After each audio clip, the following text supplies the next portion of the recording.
Well, Jonathan, thank you for being here again today. Thank you for having me. Right. It's an honor. So we start this conversation, and when we look back, we know cancer's hard.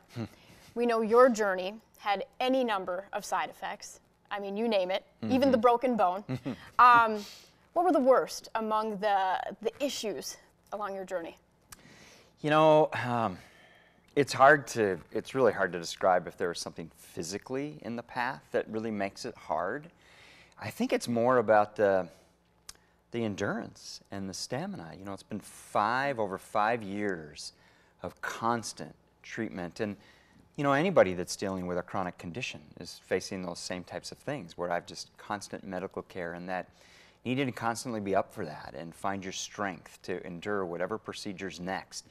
That's probably what makes it the most challenging. And then knowing all along that you're fighting a foe that has a very clear objective, right? That it's trying to beat you, right? And that's what you're up against. And perhaps that's the biggest challenge in that journey is, you know, the physical pain, that's going to be different for everybody, from radiations to broken bones to chemotherapy to various other surgeries and side effects. They're all challenging, but they're all hard, but they're physical pain. The constant duration of trying to stay in that battle is, I think, what's probably the most challenging. And I think that word strength is where your motto came from. I mean, we're talking about Jay-Z, fully alive. You've got a motto. You've got a foundation, a cancer fund. Right. You've got your own beer. So what are you most proud of? Yeah, some people say, you know, sports figures get a beer, look at you. And I'm like, well, you know, most proud of is a hard thing, right? Professionally, personally, both. You know, professionally, I think what I'm really proud of is, in this community, the work that we've been able to do and the way we've been able to bring really talented volunteers and professionals to the table to be a part of that, the collaborative community spirit to make this a better place. And we've been able to build a culture in our organization that's attracted tremendous talent, both volunteer and professional. That's what I'm most proud of. We could make a list of things that have happened, but to me, the biggest source of pride would be the people that we've been able to bring to the table. You know, personally, that's a hard one for me, because it's really not about what have I done in life that I'd want to hang my hat on and say I'm proud of. It's have I been able to touch other people and make a difference in people's lives.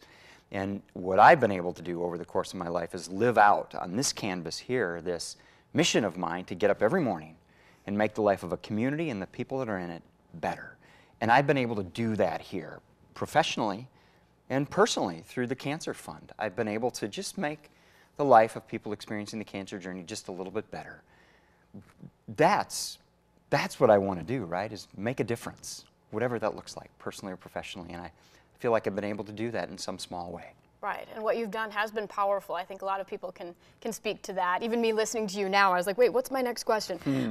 You've shared so much of yourself throughout this entire time. What was an up moment, and then what's a down moment?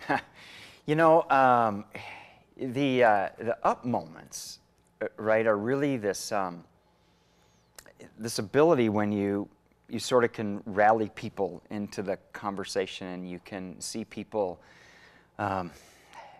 get engaged to want to help others. And so for me, to see people both professionally and personally sort of rally into the cause and say, how do I help others, and how do I take energy from this? Those are really up for me. The low point is perhaps a hidden high. And that comes from Ginger, right, of saying to me when I said, what's a low point? And she said, I think it might be a hidden high. And I knew right away what she meant, and that's been this most recent moment in our life where we came to this decision together. And after a lot of consultation, a lot of prayer, it became clear to us that it was time for us and for me to step out of my professional role and spend my time, our time, focusing on my health and focusing on getting out of life everything I could, and saving the energy I had to deal with my health and enjoying life. And the low is making that decision, right? Is walking away from what has meant so much to that personal mission and what I've enjoyed so much, that I love so much, and still want to be able to do. But physically, my body has had such a toll taken on it. I'm not able to show up the same way I want to any longer, right? I'm not physically the same person. And so the energy I have, I need to focus on me And that's perhaps the low side of it. But the hiddenness that's the high is we are so excited about this next chapter and being able to embrace what lies ahead of us in life and being just focusing on that, on my health, being as well as I can and soaking up all that lies ahead for whatever time that is. That's a tremendous high hidden in what looks like a low to make that change in life. And being so open and honest with everyone throughout your entire journey, that's not easy. Have you ever regretted it? None. No regrets whatsoever. Now, I say that quick, right? On the one hand, Ginger and I knew immediately, within days really of the diagnosis, that we knew the Lord wanted us to do something special and different with this diagnosis. And so that's what we set out to do. You know, keeping on top of the Carrying Bridge communication and the Carrying Bridge community, that's been a much bigger burden for Ginger than for me. And I know sometimes that expectation to get something out and get it right and get it accurate, that can be a little burdensome. And so there are probably times where she's like, gee, I wish we wouldn't have put this expectation on ourselves. But here's the magic, Stacy. Yesterday, I was at a therapy for my wrist, right, as I continue to get it to recover from its break. And while I was waiting to go into my session, 2 different people came up to me. 2 different people who I would have never probably had a conversation with because we didn't have a common ground. We didn't have a common bond. And they themselves or their family are experiencing cancer. And they came up to visit with me about that. And I spent a couple minutes with each person. And we got to compare and share in a life that we each share. Those are conversations that I could have never been richly blessed with without the blessing of cancer. And so if I hadn't been open, I wouldn't have had that magic in my life, in our life. And so that's why there are no regrets, because of the richness that has been brought to our life because of that. That's pretty powerful stuff. When you think about what's possible, when it comes to being mentally strong, and also building on this honesty piece, were you always mentally strong, and did you ever just want to quit? That's a tough one, right? I cannot. I can't be mentally strong all the time. I have my weak moments. I have my moments where this journey overcomes me, and the tears come upon me, and the sadness gets to me. I think about how hard it is physically, right? And the anxiety I have over some of the treatments or even changes in medications and what they'll do to me and what I might experience. And that endurance that's frightening. It's hard, and that has an emotional wave upon me. I'm like anybody else, right? I experience those emotions in a really raw way. Yet at the same token, the strength that I get first and foremost comes from my Lord. He gives that to me every day and sets me on a course. But I know that that's not going to be easy. He's not promised that to me. I get strength from this community in an incredible way, from the people I see every day and from the community. You know, to the question of quitting, it's not so much me about saying, do I want to quit? I sometimes wonder how much my body can take, right? I know that it's been through a lot. And the human body is amazing, and it's resilient in the toll it can endure. But sometimes I wonder, how much more can my body take in terms of what it has to endure from the procedures and the medications and the pain and the suffering? And when will it just say, look, we know your mind is strong, and we know your heart wants to continue, but look, we're out. Right. We can't do this anymore, right? Right. Well, even just looking at your medical file, like take that perspective, and I can't help but think, you know, any other person other than Jonathan with this exact same medical file, would they still be here? You know, would they still be doing everything you're doing? Yeah, you know, there was a time half a year ago when Ginger and I were starting to talk about this potential change in our life. We both admitted at the time, you know, focused on diet, focused on exercise. Those things were helping me, right? They were keeping me going at the pace that I was. But it got to the point that I can't even keep some of those things up the way I'd want anymore. And so I don't know. Maybe I have endured more than the average person would. Maybe I haven't. But my heart, my will, those are all strong. But the human body, right? It takes its toll. And I don't know what's left for it. But as long as it will cooperate, then the will from me, from heart, mind, soul, it will trudge on. right? Right. Yeah. And I promise no tears. They're close, but they're not there. We're doing okay. Well, they come to me quickly and often sometimes, Right. so you could bring them out of me too, Right. Stacey. It gets really real, you know? Yeah. And something I had asked you years ago when we did a story very similar, we check in with you, you know, we were at the Y, we were at your office, Right. and I asked you point blank, are you at peace? Yeah. What's your answer? I still am, you know, amidst all of it, and even if the tears would come, right, and we can start talking about how formidable the future looks and how ambiguous and unknown it is, and I'll probably get teary-eyed, but the reality is I've been at peace since that first rush in. Ginger and I have collectively been at peace, and that's because of the peace that we have in our Father, and I know that this is part of His plan. He has a perfect plan for how He wants Jonathan Zierdt's life to go. I don't know what that plan looks like, and my desire what that plan should look like and what looks like perfect are probably radically different than His, and I'm okay with that because He's chosen me and it's His plan, and He loves me, and I'm okay with that, and I have peace. And as I wrote in my letter on Carrying Bridge, look, I know this, God will heal me. I just don't know which side of eternity it's on. And when that happens, I will be perfect. I will be free of pain. So how can you not have peace amidst that? Right. And He's giving me opportunities that are exceptional in experience, and I'm so grateful for that. And life is what happens when you're making other plans, as they always Yeah. say, right? So that's how it goes. And the Lord has been abundantly clear in all the decision making over the last half a year. The people, the information, the situations that have been presented to us, it's been very clear to us that the decision, as hard as it was to make, was really clear that we were supposed to make this decision and step away and focus on the life that lies ahead. No question, no regrets to that decision, no question about that, and it just keeps being reinforced each day. And so the peace is abundant. And March 15th, as March it 15th. looms, that next chapter, since the announcement, Yeah. has that date looked any different to you, or what should we add to that next chapter? Yeah, I don't know that the date looks any different, right? It's closing in, and it will come faster. There are days that that my body wishes it was today, right? And being perfectly honest and raw, there are those days that I would just as soon just not have to do anything. And my organization is so kind, right? If you wake up that day, then just do that, Jonathan. It's okay. I mean, I have that support around me, but that's not who I am. Right. Right? So March 15th looms, and I'll keep pushing towards that, and there's work to be done, and I keep focused on that. I'm excited about the 16th. I'm excited about that Saturday, and about waking up and knowing the rest of my life lies ahead of me.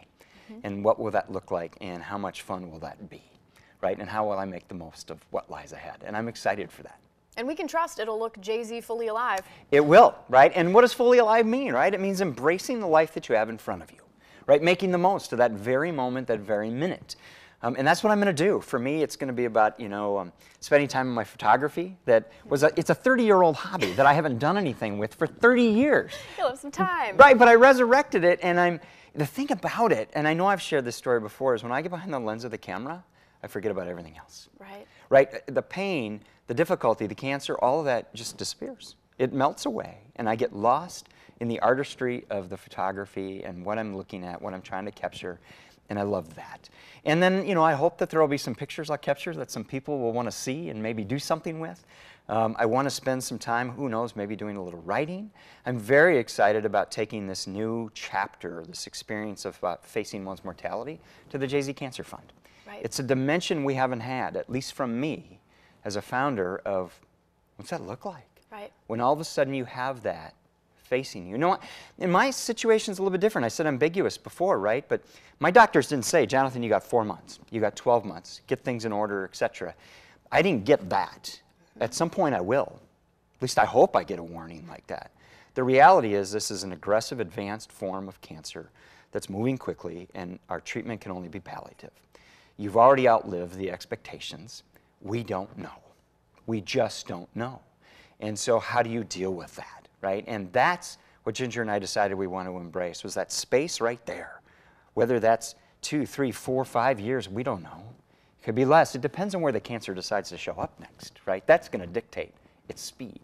But whatever it is, right, make the most of it. And so how can I convey that to others who are experiencing cancer in a way that might actually get, you have 4 months. How do you face that? I can at least have some relationship to them now that's different than I had 6 months ago. Right. Right. And there's a power in that, depending on how you interpret it, how you live with it. Okay, so now the rapid fire round. This is I always love these when I see these, right? The 1 or 2 keywords, which is impossible for me. Pretty much, and most people, Right. but maybe you especially. Yeah. So when we sit here at this very moment, in a couple words, if you can, what would you say to, and we're going to name off a few key people, so starting with your GMG colleagues. Thank you. I could say so much more, but Yep. thank you. Every Mankato business that you call a friend. They're exceptional, and they are what makes this community great. Mankato today.